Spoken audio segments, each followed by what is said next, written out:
Classical music. Boya and Zhong Ziqi. The arts which the ancient Chinese were fond of were those of the zither, chess, calligraphy, and painting. Of these, classical music played on the zither was the favorite of the scholars and other men of high class. The composers and performers of classical music pursued the expression of human aspiration and interest, while qualified listeners could understand and appreciate the spirit embodied in the composition and performance. The relationship between a talented musician and a qualified listener was called sound perceivers or soulmates. In ancient times in the kingdom of Chu, there was a scholar called Boya. He was extraordinarily fond of the zither, being especially noted among the music masters of his time for capturing the wild beauty of nature. When he played the zither, he sensed a scene of grandeur appear before his very eyes. Waterfalls poured from the clouds and springs sparkled in the mist, sprinkling drops of water like jewels. The sound of the water was like divine music. Boya's mastery of the zither reached the aim of perfection. However, as he could find no one who could properly appreciate his playing, he felt somewhat lonely.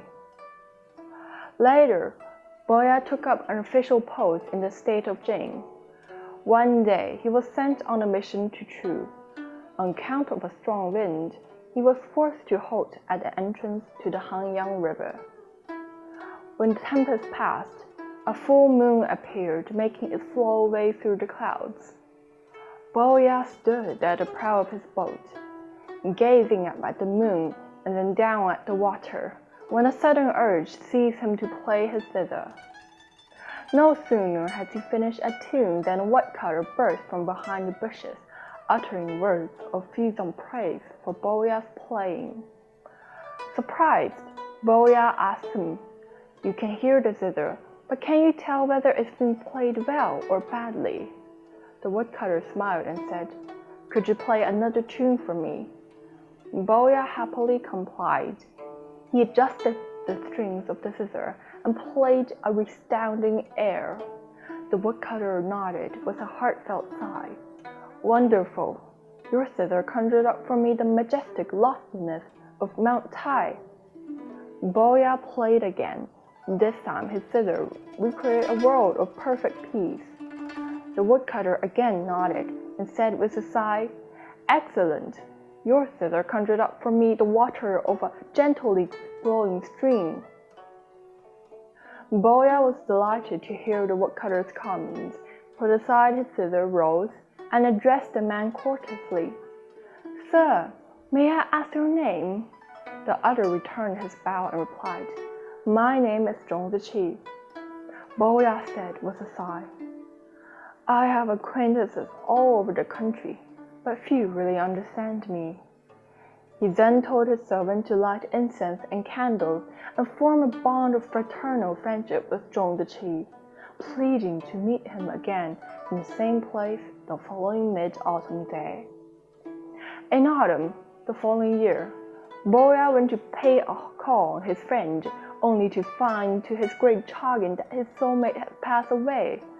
In front of Zhong Ziqi's grave, Boya took up his zither, weeping. He then played the tune Mountains and Streams. At the end of the tune, he took out a knife and cut the zither strings. Raising his face to heaven, he lamented, "The person who really understands me is gone forever. For whom shall I play my zither now?" With these words, he smashed the zither on the ground.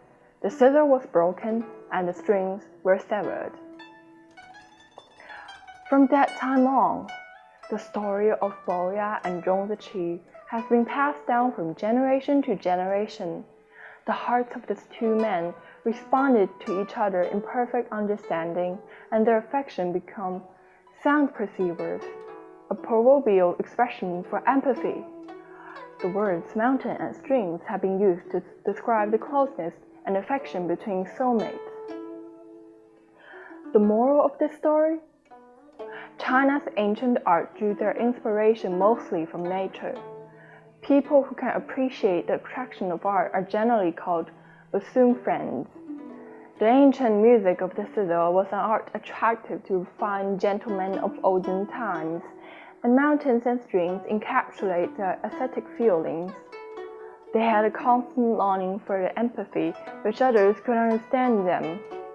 Throughout the ages, there had been a consensus among scholars as to the value of empathy.